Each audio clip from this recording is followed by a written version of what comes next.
Eddie was just a wonderful little brother. He had a lot of expression in his eyes. We loved to ride the horse together. That was one of our real special things to do. He wasn't able to talk, but he was still able to walk. It was a diagnosis of encephalitis. And at 15, Eddie had gotten bigger, he had gotten stronger, and his mother's health was failing. When we actually made the decision to take my brother to the home in Grand Junction, it was devastating. It was a very hard decision for us to make. We can only surmise the care that Eddie got. What we do know is that they were large congregate settings where a lot of personal attention was not possible. It's very hard for the family to talk about that whole time. It's very, very difficult. We wondered about him. We would go to see him and there would be problems. His teeth would be broken, and we were told that he had seizures. His hands weren't warm. He looked sad in his eyes. He didn't smile.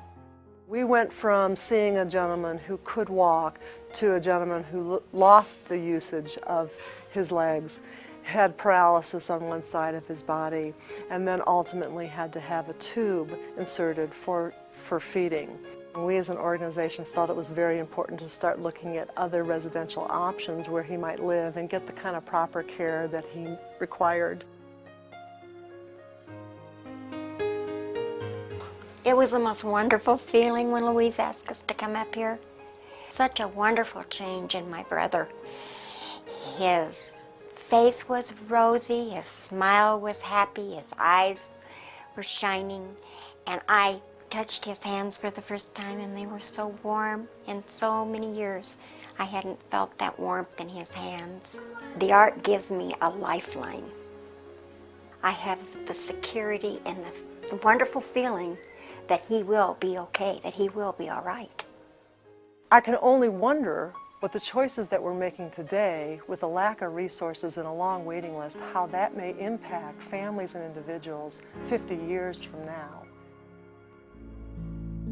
It's been 7 years since we first shared Eddie's story. Because of the unique circumstances around deinstitutionalization, the ARC took on the legal responsibility of overseeing all aspects of Eddie's life. He was living in a group home, had serious health concerns to the point that we did not know if he was going to live. At that point, the ARC was the only person who was looking after his well-being.